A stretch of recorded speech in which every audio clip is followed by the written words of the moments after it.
तो फ्रेंड्स, तो स्टार्ट करते हैं चैप्टर 2 को। वीडियो को 480 पिक्सल पे चलाएं, 480 पे चलाएं और लैंडस्केप मोड पे ना रखें, हॉरिजॉन्टल मोड पे ले आएं फ़ोन को, ताकि स्क्रीन पूरी आपको आ सके। और वीडियो को लाइक ज़रूर करें, लाइक और सब्सक्राइब करें चैनल को अगर नहीं किया तो। स्टार्ट करते हैं आज का चैप्टर। माइक्रो ऑर्गेनिज्म फ्रेंड और फो। मतलब कहता है माइक्रो ऑर्गेनिज्म आपका दोस्त है या दुश्मन है। तो डिस्कस कर लेते हैं कैसे है। So don't worry, I will help you. तो स्टार्ट करते हैं। माइक्रो ऑर्गेनिज्म पहला आता है, व्हाट इज़ माइक्रो ऑर्गेनिज्म। तो देखिए, जैसे कि यहाँ पर लिखा हुआ है, ये बहुत ज़्यादा छोटे पार्टिकल्स होते हैं जो हमारे आसपास रहते हैं, जो पॉसिबल ही नहीं कर पाते हैं हम अपनी नेक्ड आई मतलब ओपन आइज से। दे आर कॉल्ड माइक्रोब्स और माइक्रो ऑर्गेनिज्म। आई होप आप ऊपर वाली इंग्लिश को ट्रांसलेट करके होंगे मेरे अकॉर्डिंग। तो व्हाट इज़ माइक्रो ऑर्गेनिज्म, तो आपका फर्स्ट क्वेश्चन क्लियर हो गया। सेकंड क्वेश्चन बुक में लिख सकते हैं आप, देर नो प्रॉब्लम। अगर आप पे नोट्स है तो प्रिंट आउट निकाल लेना, तो आप इन पे लिख सकते हैं। बात करते हैं कि ये तो हो गया, ठीक है। ये लिविंग होते हैं, नॉन लिविंग होते हैं। तो देखिए, ये स्मॉलेस्ट सिंपल होते हैं जो लिविंग बींग्स होते हैं, और ये हेल्प करते हैं माइक्रोस्कोप की हेल्प से हम इन्हें देख पाते हैं। माइक्रोस्कोप एक डिवाइस है जिससे माइक्रो ऑर्गेनिजम्स को देखा जाता है। ओके, अब बात करते हैं, इनकी डिफरेंट शेप साइज वेराइटी होती है, इसलिए ये 5 टाइप्स में होते भी हैं, जो मैं आने वाली क्लास में बताऊँगा। अब आगे बात करते हैं, अकेले रहते हैं मतलब साथ ग्रुप में रहते हैं। तो ये अकेले भी रहते हैं और ग्रुप्स में भी रहते हैं। अकेले को, सिंगल को अलोन से दिखाया है, कॉलोनीज में दिखाया है। ठीक है, 1 मार्क्स क्वेश्चन है।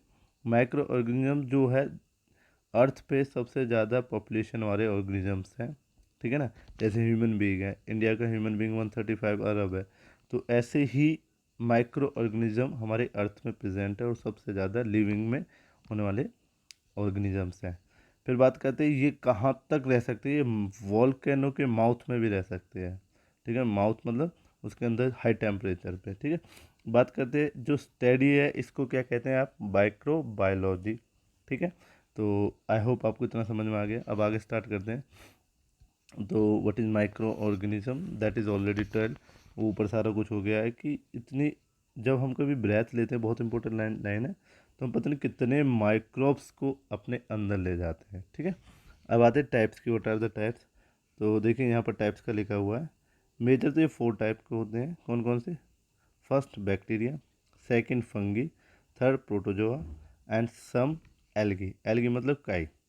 बैक्टीरिया भी पता चल गया आपको, फंगी भी पता चल गया, प्रोटोजोआ, एल्गी मीन्स काई। काई जो पानी वगैरह की होती है, दैट विल, हाँ जी वही है। Is it clear? They are some algae. Algae का एग्जांपल दिया है आपको, कुछ ऐसे प्रकार की होती है। ऐसे ही आपको बैक्टीरिया का एग्जांपल दिया हुआ है। बैक्टीरिया की जैसे कि ये कैसी शेप है, कैप्सूल शेप है। तो हमें जो सीखना है वो सीखना माइक्रो ऑर्गेनिज्म, जो सीख चुके हैं। अब थी where do micro organism lives, ये कहाँ रहते हैं, ये हमें सीखना है। ये हमारे साथ कैसे है, ये हमारे साथ हार्मफुल भी है, ये हमें खाने को भी प्रोटेक्ट करते हैं। नाइट्रोजन साइकिल और नाइट्रोजन फिक्सन। ठीक है ना, मतलब नाइट्रोजन साइकिल भी और फिक्सन भी। Is it clear? ओके, अब नेक्स्ट पेज स्टार्ट करते हैं। तो इसमें क्या आना चाहिए आपको, जैसे मैंने बताया था अभी थोड़ी देर पहले, ये 5 टाइप्स के होते हैं, बट अभी थोड़ी देर पहले मैंने कितने बताया, 4 types. Which one is fifth type? तो फिफ्थ वन होता है आपका कौन सा, वायरस। दिखाई दे रहा, वायरस। कोविड-19 किसके कारण होता है बच्चों? वायरस। ठीक है, कोविड-19 कोरोना जो प्रॉब्लम है वो वायरस के कारण। तो माइक्रो ऑर्गेनिज्म का ही वो पार्ट है। प्रॉब्लम ये होती है कि ये जो पार्ट है ना, ये ना तो लिविंग में आता है ना नॉन लिविंग में आता है। मीन्स सर, मतलब ये लिविंग में नहीं है, नॉन लिविंग में नहीं है, फिर भी ऑर्गेनिज्म है। हाँ बच्चे, क्यों सर? क्योंकि यार ये क्या करता है, ये डिपेंड करता है होस्ट पे, होस्ट ऑर्गेनिज्म पे। होस्ट ऑर्गेनिज्म मतलब सर, अगर ये किसी के साथ है, जैसे वो लिविंग थिंग है, जैसे मैं हो गया, तो मैं होस्ट हो गया, मैं होस्ट हो गया जो लिविंग है। अगर कोई ब्रिक्स है, मेरी ईंट है, मेरे पास कोई पत्थर है, या मेरे पास कोई आयरन की रॉड है, कोई भी चीज़ है ऐसी, जैसे कि आपसे कहा होगा कि जो कोरोना के वायरस है वो कहीं भी पाए जा सकते हैं, शूज़ में पाए जा सकते हैं, फर्श पे पाए जा सकते हैं। तो ये सभी क्या है बेटे, नॉन लिविंग थिंग। इन सभी के ऊपर जो वायरस होता है, वो जब रहता है वो नॉन लिविंग की तरह बिहेव करता है, जैसे ही वो हमारे कांटेक्ट में आ जाता है उनसे। ठीक है, जैसे कि मैंने आयरन रॉड की जो ग्रिल थी उन्हें टच कर दिया तो मेरे पास आ गया। तो अब वो होस्ट पे आ गया दूसरे पे, जो कि लिविंग में, तो वो लिविंग की तरह काम करेगा। Is it clear? ये लिविंग में भी काम करता है, नॉन लिविंग में भी काम करता है। नॉन लिविंग्स का भी एग्जांपल दिया, लिविंग का भी एग्जांपल दिया, तो और आप लोग बाकी समझ गए होंगे। अब बात करते हैं कि ये कहाँ पर रहते हैं। इसमें पहली बात होती है रीजन की। तो अर्थ में जितने भी रीजन है, कितने अर्थ में रीजन है आपने लास्ट क्लास में पढ़ा था, कौन कौन से रीजन है। एक रीजन पहला आपका कौन सा आता है, पोलर रीजन, ये वहाँ भी पाए जाते हैं कितनी ही सर्दी हो। सेकंड माइक्रो ऑर्गेनिज्म की बात कर रहा हूँ, स्पेशल बैक्टीरिया वगैरह की बात नहीं कर रहा। सेकंड आपने डेजर्ट पढ़ा हुआ था, डेजर्ट में भी पाए जाते हैं। थर्ड आपने रेनफॉल पढ़ा हुआ है 7th क्लास में, तो रेनफॉल मतलब बारिश की जगह भी पाए जाते हैं, तो हर जगह पाए जाते हैं। तो यहाँ पर लिखा हुआ है they can survive under the all type of environment. ठीक है, ओके। बात आती है क्या ये एनिमल्स के, सेकंड क्वेश्चन आता है एनिमल में सर्वाइव कर पाते हैं। तो हाँ बच्चे एनिमल में सर्वाइव कर पाते हैं। देखिए यहाँ लिखा the bodies of animal including the human being. ठीक है, अब बहुत ही इंपॉर्टेंट आता है 1 मार्क्स का, क्या इस micro organism can survive in vacuum. Vacuum means जैसे कि अर्थ हो गई, अर्थ के बाहर स्पेस हो गया, स्पेस जो है वो वैक्यूम कहा जाता है, वहाँ कोई भी एयर नहीं होती। ठीक है, ना ही कोई लिक्विड होता है। तो ऐसी चीज़ को स्पेस कहा जाता है जहाँ एयर लिक्विड के पार्ट्स ना हो, तो उसमें भी सर्वाइव कर सकता है। ह्यूमन बीइंग लिक्विड वैक्यूम में सर्वाइव नहीं कर पाते। Is it clear. अब आते हैं जैसे कि भाई कुछ एग्जांपल उठा लेते हैं। सो ये अर्थ के हर पास में this can survive in vacuum, और ये इम्पॉसिबल इमेजिन किया जा सकता है कि अर्थ में कहाँ नहीं होंगे, तो अर्थ में हर जगह होते हैं। अब ये कैसे होते हैं, सिंगल सेल भी होते हैं, माइक्रो ऑर्गेनिज्म जो होते हैं लिव करते लॉन मतलब अकेले भी, और वाइल्ड देखिए यहाँ पर wild fungi and the bacteria live in colonies. तो ये तो मैंने पहले भी क्लियर किया था। तो ये पहला जो है इसमें इंपॉर्टेंट क्वेश्चन हो गए। अब चलते हैं फ्रेंडली माइक्रो ऑर्गेनिज्म। ओके, तो इसको देख लेते हैं। तो देखिए माइक्रो ऑर्गेनिजम्स बहुत हमारी हेल्प करते हैं। जैसे कैसे हेल्प करते हैं सर, ये देखिए यहाँ पर लिखा हुआ है, ये फूड मेकिंग भी होते हैं, जैसे curd, bread, wine, brewing. Brewing क्या होता है सर, जो ड्रिंकिंग वाली दारू वगैरह होती है उसे कहते हैं। पिकलिंग, पिकलिंग मतलब कि अचार। तो ये हर चीज़ में हमारी हेल्प करता है माइक्रो ऑर्गेनिज्म। ठीक है, माइक्रो ऑर्गेनिज्म में कौन कौन होता है सर, बैक्टीरिया होता है, फंगी होती है सर, एल्गी होती है सर, और लास्ट में आपका वायरस भी होता है, बट वायरस को कंसीडर नहीं करते। इसकी जगह एक और फोर्थ पार्ट होता है हमारा प्रोटोजोआ। तो ये मेनली पार्ट है जो आपको हेल्प करते हैं। बात करते हैं, ये तो होगी खाने की बात। अब बात करते हैं क्लीनिंग को लेकर। तो क्लीनिंग में देख लीजिए आप, ये क्लीनिंग में भी आपकी हेल्प करते हैं इन्वायरमेंटल वगैरह में। ठीक है, अब बात करूँ सॉइल में, सॉइल में इस मिट्टी में फर्टिलाइज़र का भी काम करते हैं। ठीक है, अब बात करूँ मेडिसिन्स के लिए, तो ये मेडिकल केस में भी बात करता है आपकी। और बात करूँ स्टडी की, तो इसकी जो स्टडी है उसको नाम डाला गया है बायोटेक्नोलॉजी, बायोकेमिस्ट्री, जेनेटिक और मॉलिक्यूलर बायोलॉजी। तो इसका मतलब ये फ्रेंडली है। क्यों फ्रेंडली है, ये हमारा कहाँ भी काम करते हैं, फूड में भी। ठीक है, ये हमारे क्लीनिंग में भी काम करते हैं, तीसरा। चौथा, ये हमारे सॉइल में फर्टिलाइजर की तरह काम करते हैं। फोर्थ, ये हमारी मेडिकल लाइन में भी काम आते हैं। Is it clear. तो ये 3 पॉइंट्स है जो आपको क्लियर कर देंगे कि कहाँ कहाँ आपको ये काम आते हैं। अब बात करते हैं मेकिंग ऑफ कर्ड। तो मेकिंग ऑफ कर्ड में जो आपको याद रखना है कि कर्ड बनती है, ये तो सभी को पता है through out the milk, but जो बैक्टीरिया होता है उसका नाम क्या होता है, बैक्टीरिया से बनती है, जिसका क्या कहते हैं, लैक्टोबैलिसियस। लैक्टोबैलियस से होता है ये, जिससे क्या बनती है, कर्ड। ठीक है ना, तो मिल्क इसमें दही में होता है, दही को जैसे मिल्क में डाला जाता है तो उसे कन्वर्ट कर देता है लैक्टोबैलियस कर्ड में, मिल्क को। Is it clear, okay. ऐसी बात करता हूँ यीस्ट। यीस्ट क्या है सर, यीस्ट एक फंगी होती है। ठीक है, फंगी यीस्ट पाउडर भी कह देते हैं हम लोग, जिससे हम क्या क्या बनाते हैं, bread, pastry, idli, dosa, dhokla etcetera. Yeast sorry yeast fungi है। कैसे काम करती है सर, देख लीजिए। जैसे मैंने यहाँ पर लिया, ऐसा कीजिए, आटा लीजिए, फ्लोर मतलब आटा लीजिए, उसमें कुछ शुगर मिलाइए, कुछ उसमें गर्म पानी मिलाइए, फिर थोड़ा सा अमाउंट का यीस्ट पाउडर मिलाइए। यीस्ट पाउडर मतलब फंगी पाउडर, फंगी मतलब माइक्रो ऑर्गेनिज्म, मिला दीजिए। उसे कुछ दिन रख दीजिए, छोटी छोटी जैसे इडली होती है अगर आपने देखा है, तो कुछ देर बाद देखो कि जो वो होगी ना, डफ डफ मतलब छोटे छोटे लड्डू से होंगे, उनके अपीयर करेंगे इंसर्ट इन द फिंगर, मतलब वो ऊपर उठे उठे होंगे जैसे इसमें दिखाई दे रहा है। और दूसरा कैसे फील करेंगे, स्पॉनी और पोरस। ठीक है, तो ये आई होप आपको क्लियर हो गया। अब करते हैं बात फर्मेंटेशन। What is fermentation. तो कमर्शियल कमर्शियल ये होता है बेटा, देखिए जैसे कि मैं अपने लिए यूज़ करता हूँ, तो प्राइवेट माइक्रो ऑर्गेनिज्म हो गया, यूज़ ऑफ प्राइवेट। ठीक है, मैं कुछ मेडिसिन बना दूँ, कुछ कंपनी बना दूँ जो सभी की हेल्प करे, नंबर ऑफ़ पीपल्स की हेल्प करे, तो उसे क्या कहेंगे, कमर्शियल। तो इज़ इट क्लियर? तो कमर्शियल में देख लेते हैं। तो पहले इस कोई प्रोसेस का देख लेते हैं। तो देखिए, yeast is use the commercial product in the alcohol and wine. Alcohol wine में किया जाता है। इसका पर्पज़ क्या होता है, यीस्ट का जो ग्राउंड करता है नेचुरल शुगर को प्रेजेंट होती है ग्रेन्स में, ग्रेन्स मतलब आटे, वो सॉरी वो होते हैं ना जो आपके दाने, उनको, like Bareilly, wheat, rice and crossed fruit juice. ठीक है ना, तो ऐसी चीज़ों में होता है आपका। ठीक है, अब ये क्या करता है, ये इन्हें वार्म्स करता है, मतलब एक प्रकार से करता है, और शुगर को कन्वर्ट कर देता है अल्कोहल और एसिड में। तो द प्रोसेस फर्मेंटेशन क्या है, यह वह प्रोसेस है, this is the process by which we are converting sugar into alcohol and acid. तो फर्मेंटेशन क्लियर है आपको, एग्जांपल के साथ क्लियर है, बाकी ये है आपके लिए बट यू कैन स्किप। जैसे कि इसमें किया, कैसे किया, पहले इसने क्या किया है, कुछ फ्लास्क लिया, उसमें गर्म पानी डाल दिया 3-4, ठीक है, फिर उसमें शुगर डाल दिए, कोई प्रॉब्लम नहीं। शुगर में यीस्ट पाउडर डाल दिया है, यीस्ट पाउडर मैंने बताया था फंगी, फंगी मतलब micro organism. Is it clear? हाँ, 4-5 घंटे के लिए छोड़ दिया, 4-5 घंटे के बाद देखा कि इसने जो टेस्ट है, देखिए जो वॉल्यूम है वो अपना इंक्रीज कर दिया, कंक्लूजन हुआ है शुगर का जो है टेस्ट अल्कोहल का आ रहा है। क्यों? क्योंकि CO2 लीज हुई है। तो फर्मेंटेशन में कौन सी गैस लीज होती है, CO2, carbon dioxide. Is it clear? 1 marks question है, आई होप आप गलत नहीं करेंगे इस क्वेश्चन को।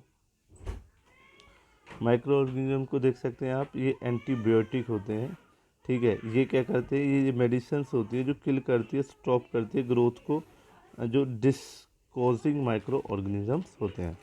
तो आई होप आप लोग जब कभी बीमार होते हैं तो आपको जो डॉक्टर है, घर वाले हैं, कई बार मेडिसिन देते हो, क्या होती है, एंटीबायोटिक। एंटीबायोटिक क्या होती है, 1 मार्क्स का क्वेश्चन है, याद रखना।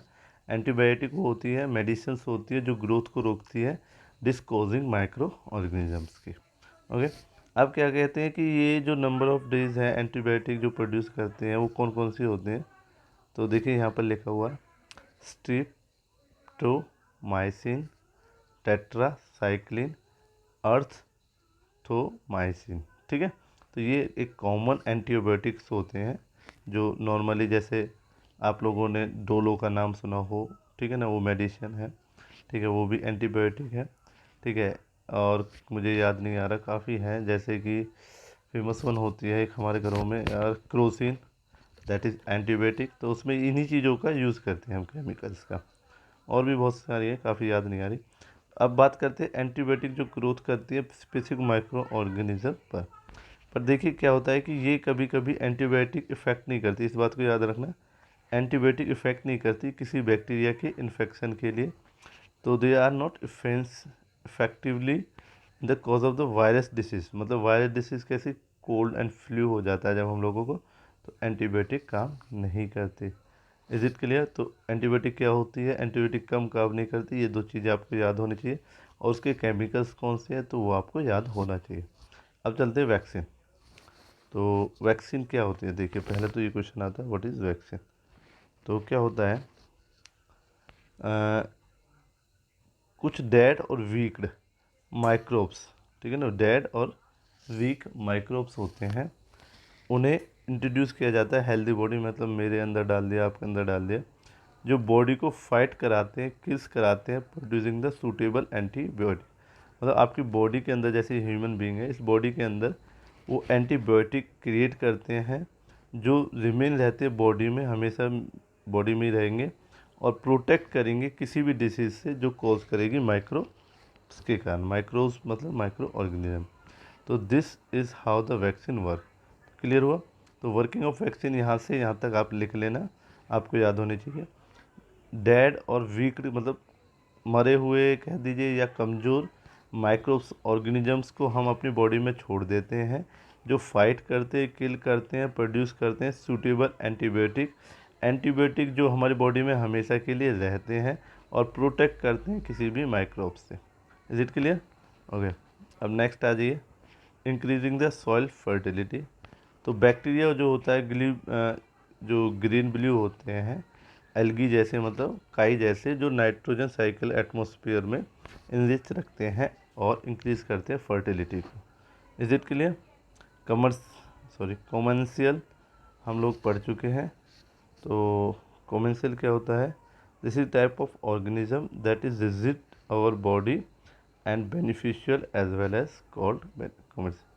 क्लीनिंग में हम लोग पढ़ चुके हैं, एक बार दोबारा से देख लीजिए। आपको बस ये याद रखना है क्लीनिंग में आपकी हेल्प करता है। तो जैसे कि कन्वर्ट करता है सिंपल सब्सटेंस को, सॉइल्स को, और सबसे बड़ी बात ये प्रिपेयर करता है कॉम्पोस्ट को, और बैक्टीरिया वगैरह में ये काफ़ी आपकी हेल्प करता है। अब चलते हैं हार्मफुल माइक्रो ऑर्गेनिज्म। तो पहला कौन आता है? पैथोजीन। तो क्या कहते हैं? Such disease cause the microorganisms are called pathogen. Is it clear? So आप लिख सकते हैं जैसे कि क्या क्या लिख सकते हैं, ये इन्वायरमेंट में पाए जाते हैं जो हार्मफुल होते हैं काफ़ी तरीके से। जैसे कि ये डिसीज़ कर सकते हैं किसमें? ह्यूमन बीइंग में, प्लांट में, एनिमल में। तो पहला क्या है? ये किसी में भी डिसीज़ कर सकते हैं, मतलब बीमार कर सकते हैं ह्यूमन बीइंग को, प्लांट्स को, एनिमल्स को। पहला पॉइंट हो गया। दूसरा पॉइंट याद रखेंगे आप कि जो माइक्रो ऑर्गेनिजम्स होते हैं जो भी इन प्रॉब्लम्स को देते हैं उन्हें क्या कहते हैं? पैथोजेन। अब तीसरा पॉइंट आप याद रखेंगे, जो माइक्रो ऑर्गेनिजम्स है फूड को भी स्पॉइल करता है, क्लॉथ्स को भी हमारा ख़राब कर देता है, साथ के साथ लेदर जो चीज़ होती है उसे भी वो ख़राब कर देता है। तो आई होप आपको माइक्रो ऑर्गेनिज्म की जो चीज़ें हैं वो क्लियर रहेंगी। बात कर लेते हैं कम्युनिकल डिसीज़। कम्युनिकल डिसीज़ मतलब जो कॉमन होती है या टच करने से फैलती है। तो कहता है माइक्रोबियल डिसीज़ जो कि स्प्रेड कर दी जाती है इन्फेक्टेड पर्सन से हेल्थी पर्सन में थ्रू एयर, वाटर, फूड और फिजिकल कांटेक्ट। ठीक है?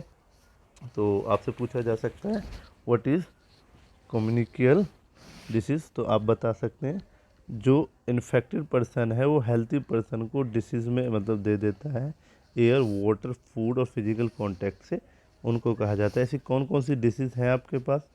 तो ये विद एग्जाम्पल आपको याद होना चाहिए। क्लोरा है, कॉमन कोल्ड है, चिकन पॉक्स है, और क्या है? ट्यूबर क्यूलियस है, और भी आपके पास है। तो आई होप यहाँ तक आप लोग क्लियर कर लेंगे। नेक्स्ट चलते हैं। तो ह्यूमन बींग्स की बात करता हूँ। जो माइक्रो ऑर्गेनिजम्स होते हैं क्या क्या उनके मतलब कैसे वो इफेक्ट कर पाते हैं देखते हैं। जैसे ट्यूबर क्यूलियस है जो बैक्टीरिया से होता है, मीज़ल्स है जो वायरस से होता है, क्योंकि माइक्रो ऑर्गेनिज्म में मैंने बताया था आपको फंगी भी होती है, प्रोटोजोआ भी होता है, बैक्टीरिया भी होता है, ठीक है ना, वायरस भी होता है, और आपको कौन सा रह गया? फंगी, प्रोटोजोआ, बैक्टीरिया, वायरस और एल्गी। ठीक है? तो ये सभी आपके पास होते हैं। तो कह रहा है कि देखिए जैसे ये सभी बीमारियां हैं, इन वायरस का जो पार्ट है वो चिकन पॉक्स, पोलियो वगैरह है। बैक्टीरिया से जो टाइफाइड वगैरह की आपकी होती है, हेपेटाइट ए वायरस से होती है, मलेरिया प्रोटोजोआ से होता है। ठीक है? मॉस्किटो इसमें हेल्प करता है। ये सारा कुछ यहाँ पर लिखा हुआ है, ये बहुत इंपॉर्टेंट है, ये आपको याद होना चाहिए, इसी के बिहाफ पे क्वेश्चन होंगे, तो आप इसे याद कर लेंगे। अब चलते हैं आगे। तो डिसीज कॉज इन प्लांट्स वगैरह में, चलो छोड़िए इसे। अब देखते हैं फूड प्रिजर्वेशन, मतलब फूड को सुरक्षित कैसे किया जा सकता है। ठीक है? फूड प्रिजर्वेशन, ठीक है? तो कैसे किया जा सकता है? पहला मेथड आप लिखोगे they are so many method by which we can preserve our food. तो प्रिजर्वेशन क्या होती है? पहला मेथड उसमें केमिकल मेथड है जो आपको याद रखना है। दूसरा कॉमन सॉल्ट एंड प्रिजर्वेशन है, वेजिटेबल है। तीसरा शुगर है। चौथा ऑयल एंड विंगर है। अब लास्ट नहीं है, that is heat and cold. तो आई होप आप मेरी बात समझेंगे कि क्वेश्चन आएगा आपके पास कैसे हम अपने फूड को सुरक्षित रख सकते हैं। सो आप लिख सकते हैं फर्स्ट केमिकल तरीका है हमारे पास, दूसरा हमारे पास कॉमन सॉल्ट का तरीका है, कॉमन शुगर का तरीका है, ऑयल का और विंगर का तरीका है, हीट और कोल्ड का, स्टोरेज और पैकिंग का भी हमारे पास है, दूसरा कैन वगैरह का भी हमारे पास है। तो ये सारे आपको याद होने चाहिए, खासकर ये जो मैंने सारे नाम है ये तो एकदम याद होने चाहिए। वन बाय वन बता देता हूँ क्या था। देखिए कॉमन सॉल्ट पहले बात कर लेते हैं, केमिकल मेथड। तो क्या होता है, जो सॉल्ट होता है या ऑयल्स होते हैं कॉमनली केमिकल्स के बने होते हैं, जो आपकी ग्रोथ ऑफ माइक्रो ऑर्गेनिजम्स को रोकते हैं, जिस प्रोसेस को हम कहते हैं प्रिजर्वेटिव। ठीक है, तो आई होप क्लियर है। अब बात करूँ, sorry, chemical method to protect the preservation in food है, ना कि केमिकल मेथड उनमें था। कॉमन सॉल्ट, कॉमन सॉल्ट को कैसे कि मीट और फिश वगैरह पे डाल देते हैं, मीट और फिश पे के कवर कर देते हैं और उनकी ग्रोथ ऑफ माइक्रोब्स को रोक देते हैं, जिससे उनमें जो बदबू वगैरह या मरे की जो प्रॉब्लम ना आए।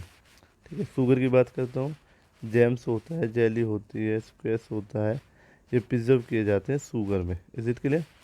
शुगर क्या करता है, जो मॉइस्चर को रोक देता है इनकी, ताकि ग्रोथ ना हो ख़राब करने वाले फूड के माइक्रोब्स की। ठीक है, तो आई होप आपको शुगर का समझ में आ गया। शुगर उसे बचा लेती है। ऐसे ऑयल और विंकर करते हैं, ये भी प्रिजर्व करते हैं फूड को। और इसमें तो फिश और मीट था, ये जो करता है ये किस किस को करता है, ये वेजिटेबल को भी बचा लेता है, ये फ्रूट्स को भी बचा लेता है, फिश को भी बचा लेता है, मीट को। ये शुगर वाला मीट के लिए ही था बच्चों। ठीक है, ऑयल और विंगर वाला काफ़ी चीज़ों के लिए। अब हीट और कोल्ड की बात कर लेता हूँ। तो फ्रीज होता है ना, वो आपके हीट और कोल्ड पे काम करता है। आपको पता है कौन सी चीज़ कैसे बचाई जाती है, इसे मैं स्किप कर रहा हूँ। ओके, अब बात करते हैं स्टोरेज की। तो स्टोरेज अच्छे ढंग से होना चाहिए। बात करते हैं कैनिंग की। तो कैनिंग क्या है, बहुत ही ज़्यादा अच्छा तरीका है स्टोर करने का किसी भी कंटेनर में, उसे कैनन कहते हैं। तो केमिकल मेथड्स आपको याद हो गए होंगे। हाँ जी, काउंट कीजिए। 10, बताइए क्या है, 8, 7। हाँ बच्चे, तो आई होप सभी को याद हो गए। ओके, मैं आगे चलता हूँ। तो देखिए अब इसके देख लेते हैं नाइट्रोजन फिक्सन। इसमें क्या होता है, नाइट्रोजन कन्वर्ट होती है NO3 में, NO2 में। 78% है बच्चों ये अर्थ में, और 21 है आपकी ऑक्सीजन। बाकी फ्लोरीन जो भी अलग गैसेज हैं वो बाकी इसी परसेंटेज के बाद की चीज़ों में आती है, जहाँ तक 0.1 की परसेंटेज उनकी कैरी होती है। ठीक है, सॉरी 1 की परसेंट उनकी कैरी होती है। तो इतना क्लियर हुआ। नाइट्रोजन फिक्सन क्या होता है, जो कन्वर्जन होता है फ्री एटमॉस्फेयर का नाइट्रोजन को लेकर, जो कि अच्छी होती है नाइट्रियस कंपाउंड में। नाइट्रियस compound HNO3, nitrates, nitrate HNO3, और अमोनियम NH4, ये सारे मेरे एग्जाम्पल हैं। ठीक है, अब नाइट्रोजन साइकिल को देख लेते हैं। नाइट्रोजन साइकिल में ये आपको याद रखना है, याद रखें। क्या कह रहा है, जितनी भी एयर में नाइट्रोजन होती है 78% होती है। 78 में से दो तरीके कन्वर्ट करने के। पहला कन्वर्ट है, आप कीजिए नाइट्रोजन का फिक्सिंग कीजिए बैक्टीरिया से और ब्लू ग्रीन एल्गी से। मतलब बैक्टीरिया और ब्लू ग्रीन एल्गी जो होते हैं वो कन्वर्ट कर देते हैं बैक्टीरिया, जो कि नाइट्रोजन को नाइट्रियस कंपाउंड में कन्वर्ट करता है। ठीक है, आई होप मेरी बात क्लियर हुई होगी।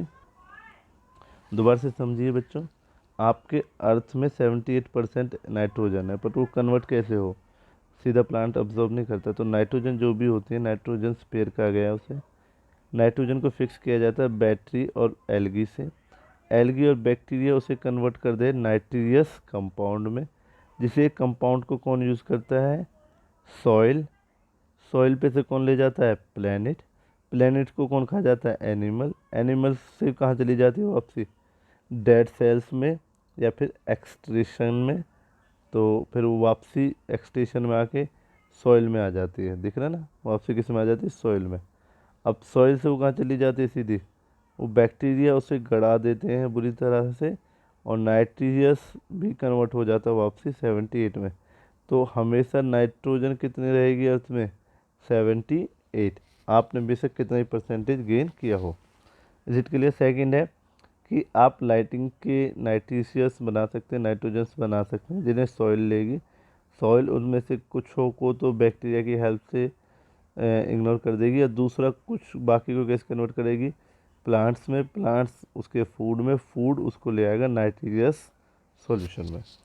तो आई होप आपका यहाँ तक पूरा चैप्टर कंप्लीट हो चुका है। ये antibiotic, bacteria, commercial fermentation, micro organism, pathogen, ये सभी हमने पास्चुरेशन, वैक्सीन, ये सभी हमने करा दिए। आई होप आप कर लेंगे। अब नेक्स्ट वीडियो में मिलेंगे नेक्स्ट होमवर्क के साथ। आज के लिए इतना ही काफ़ी है। थैंक यू बच्चों।